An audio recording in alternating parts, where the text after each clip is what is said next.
আসসালামু আলাইকুম। আজকে আমি হান্ডি বিফ বা দমে মাংস রান্না করব। তার জন্য আমি সকল ধরনের উপকরণ এখানে নিয়ে নিয়েছি, যা মশলাপাতি লাগবে সব আমি এখানে একসাথে করেছি। আর আমি গ্যাসের চুলায় রান্না করব না, পুরোটা মাংস আমি মাটির চুলায় রান্না করব আজকে।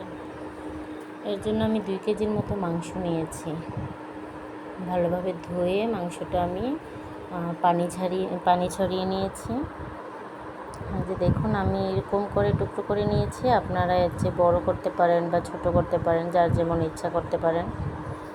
এখন আমি এখানে পরিমাণ মতো লবণ দিয়ে দিলাম। এখানে কিন্তু আমার মাংসের পরিমাণ প্রায় 2 কেজি। 2 কেজি থেকে অল্প একটু কম হবে, বেশি হবে না। তো সেই অনুপাতে আমি মশলা দেব। লবণ দিয়েছি, আবার হলুদ দিয়ে দিলাম। তারপর লাল মরিচের গুঁড়ো দিয়ে দেব। আমি যেহেতু কাঁচা মরিচ আর শুকনো মরিচের ঝাল দিব বেশি, তাই আমি গুঁড়ো মরিচটা কম দেবো। এখানে গুঁড়ো মরিচের এটা কম দেবো। আমরা ঝাল খাই না, আমরা এত বেশি ঝাল পছন্দ করি না, তাই মরিচটা বেশি একটা আমরা দিই না। আমি আমাদের পছন্দ মতো লাল মরিচের গুঁড়ো দিয়ে দিলাম।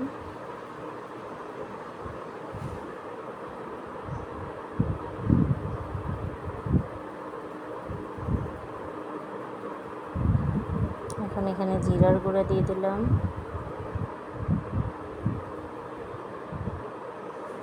এখন ধনিয়ার গুঁড়া দিয়ে দিচ্ছি।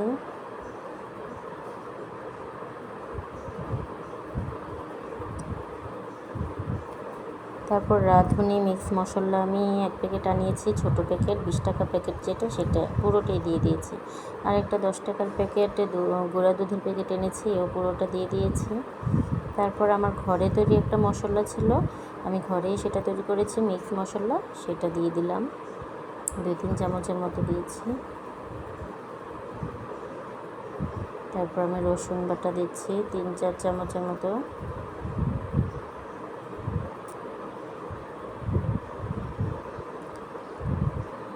তারপর আদা বাটা দিচ্ছি 3 চামচের মতো।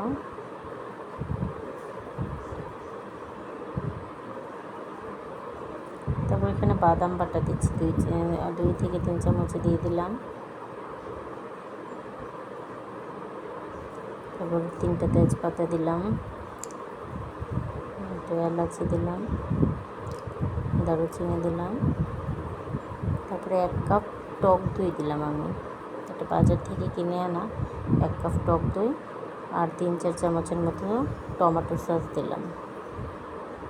এটা আপনারা স্কিপও করতে পারেন, আমি দিয়েছি, আপনারা না দিলেও পারেন, বা টমেটো কেটে দিতে পারেন। আর পেঁয়াজ কুচি দিয়ে দিলাম 1 কাপ পরিমাণ। তারপর আমি মাংসটা ভালোভাবে মেখে নেব। এখানে মূল স্টেপটাই হচ্ছে মশলাটা ভালোভাবে মাংসের সাথে মেখে মিশানো। যে কোনো মাংস রান্না করলে, যে কোনো বলতে গরুর মাংস, খাসির মাংস রান্না করলে কিন্তু ভালোভাবে মশলাটা মেশানোটাই জরুরি। আমি ভালোভাবে হাতে অনেকক্ষণ ধরে নেড়ে চেড়ে মিশিয়ে নিচ্ছি। তারপর প্রায় 40 মিনিটের মতো আমি মাংসটা রেস্টে রেখে দেবো। এর জন্য আগে তেল দিয়ে দেবো। এখানে তেল দিয়ে আরও কিছুক্ষণ মিশিয়ে নেব। আমি এখানে সরিষার তেল অ্যাড করেছি, আপনারা সয়াবিন তেলও দিতে পারেন, তাতে কোনো সমস্যা নেই। আপনারা ঘি থাকলে কিন্তু ঘিও দিতে পারেন। তা আমি সরিষার তেল দিয়েছি। আর এই হাঁড়িতে আমি রান্না করব। আর মাংসটা কিন্তু আমি 40 মিনিটের জন্য রেস্টে রেখে দিয়েছিলাম। আমি 40 মিনিট পরই এসে আবার হাঁড়িতে নিচ্ছি সব কিছু। আর সরিষার তেল দিয়েই আবার পাতিলে পুরোটাতে আমি লাগিয়ে নিয়েছি সরিষার তেলটা, যেন মাংসটা কোথাও লেগে না যায়। তারপর আমি 10-12টার মতো শুকনো মরিচ আর 10-12টার মতো কাঁচা মরিচ নিয়েছি, আর 2টা রসুন নিয়েছি, আস্ত রসুন। আমি উপরে খোসাটা ছাড়িয়ে ধুয়ে নিয়েছি ভালোভাবে। তারপর এখানে আমি মাংসটা দিয়ে দেবো।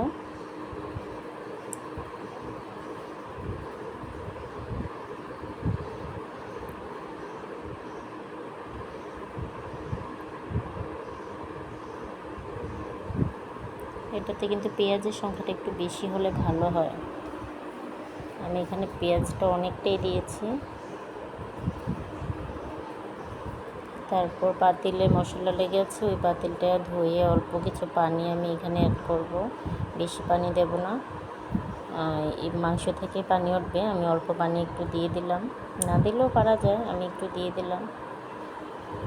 তারপরে এই ঢাকনাটা ভালো করে বসিয়ে আমি এই আটা দিয়ে সাইডটা ভালোভাবে নেড়ে দেব, যেন কোনো দিক দিয়ে ভাপ না আসে। মাংসটাই রান্না হবে ভাপে, মানে এটা কি বলে যে এই হাড্ডি বিফ বা দমে মাংস রান্না। তো আমি দমে রান্না বলতে এইভাবে আটা দিয়ে ভালোভাবে ঢাকনাটা লাগিয়ে নেব, যার কারণে আমার দমে রান্না হবে। ঢাকনাটা খোলা যাবে না, মিনিমাম 30 মিনিট এভাবে রান্না করতে হবে।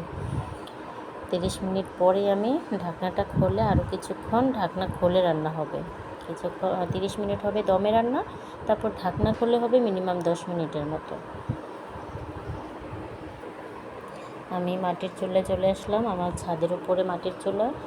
আমার ঘরের সামনে কোনো চুলার মানে রান্নাঘর নেই, তাই আর ঘরের ভিতরে তো গ্যাসের চুলা আছেই কিচেন রুমে।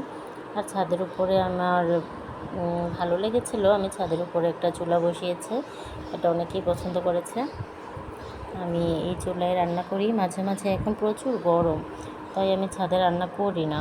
এই আজকে আসলাম, আর এর আগের দিন করেছি। মাঝে মধ্যে গ্যাস চলে গেলে করি, হঠাৎ করে গ্যাস চলে যায়। আমাদের লাইনের গ্যাস না, এখানে সিলিন্ডারি গ্যাস আমরা ব্যবহার করতে হয়, যার কারণে আমাদের লাকড়ির চুলাও প্রয়োজন হয়। তাই আমি ছাদে একটা পাকঘর বানিয়ে এখানে রান্না করি। তো আমি মাংসটা বসিয়ে দিয়েছি।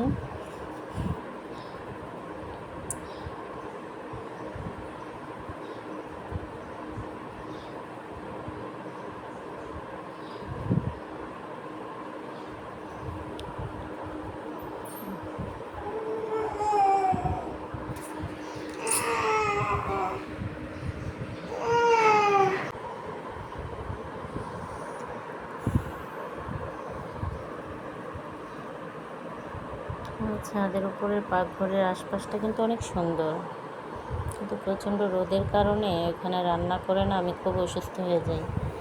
আমি যেদিন ছাদে রান্না করি সেদিন আমার প্রচণ্ড মাথা ব্যথা, শরীর ভীষণ অসুস্থ থাকে। তাই এই গরমে আমি আর ছাদে রান্না করছি না। 3 দিন রান্না করেছি এবং ভীষণ অসুস্থ হয়েছি। আমি আর এই গরমে আর ছাদে রান্না করব না, গ্যাসেই রান্না করব। আমার রান্নাঘরের চারপাশটা একটু আপনাদের দেখাচ্ছি। খুব সুন্দর বাতাস লাগে, বাতাসে প্রায় সময় আগুন মানে নিভে যায়, ধোঁয়া হয়। তারপর আবার সিঁড়ি দিয়ে ওঠা নামাটা খুব কষ্ট হয়ে যায়, তাই আমি ছাদে এই গরমে আর রান্না করব না। শীতের সময় আবার অনেক ভালোই লাগে, কিন্তু সমস্যা হচ্ছে সিঁড়ি দিয়ে বারবার উঠতে নামতে হয়, রান্না করতে গেলে কত কিছু নিতে হয় ছাদে। এভাবে ছাদে রাখা যায় না, কারণ আমাদের কবুতর আছে, সেই কবুতরগুলো অনেক দাবড়াদাবড়ি করে, সব কিছু নষ্ট করে ফেলায়। রান্না করতে গেলেও রান্নাঘরে সব কিছু নিয়ে থাকতে হয়, না হলে সব ময়লা করে ফেলায়। এখানে দাবড়াদাবড়ি করে কবুতরগুলো, এই যে দেখুন কী অবস্থা করে রাখছে কবুতরে। এর জন্য ছাদের উপর রান্নার সব জিনিসপত্র রাখতে পারি না। এই যে দেখুন আমার মাংস রান্না হয়ে গেছে, কিন্তু অনেকটা হয়ে গেছে, গ্রান বেরিয়েছে। আমি ভাবছি লাগিয়ে গেছে নাকি, তাই সব তাড়াতাড়ি করে ঢাকনা উঠিয়ে ফেলেছি। উঠে দেখি না, নিচে লাগে নাই, ভালোই হয়েছে একদম। আমি মানে একটু অবাক হয়ে গেছিলাম যে মাংসটা তাড়াতাড়ি সিদ্ধ হয়ে যায়। আমি কিন্তু ডাল বসাইছিলাম, ডাল হয়েছে, আর শুধু ভাতের পানিটা বসাইছি। ভাতে পানিতে এখনও চালও দিইনি আমি, কিন্তু এর মধ্যে আমার মাংস সিদ্ধ হয়ে গেছে। আমি মানে জাস্ট অবাক হয়ে গেছে যে এত তাড়াতাড়ি মাংস সিদ্ধ হয়ে গেল। একদম ম্যাজিকের মতো, যেন প্রেশার কুকারে রান্না করলে এরকম হয়তো তাড়াতাড়ি সিদ্ধ হয়, একদম খুব তাড়াতাড়ি সিদ্ধ হয়ে গেছে। তারপর আমি মাংসটা কিন্তু উঠিয়ে রাখছিলাম অনেকক্ষণ, উঠে আমি ডাল বাগার দিছি, ভাত রান্না করছি। তারপরে এখন আবার একটু গরম হওয়ার জন্য মানে হালকা আছে বসাইছি। এখন নামিয়ে আমরা ভাত খাবো, তাই গরম হওয়ার জন্য বসাইছি। মাংস কিন্তু একদম সিদ্ধ হয়ে গেছে। আমি প্রেশার কুকারে কখনো রান্না করি নাই, কিন্তু জানি যে প্রেশার কুকারে নাকি খুব তাড়াতাড়ি হয়ে যায়। তো আমি তো দেখতেছি এইভাবে রান্না করলে আমার প্রেশার কুকার আর লাগে না।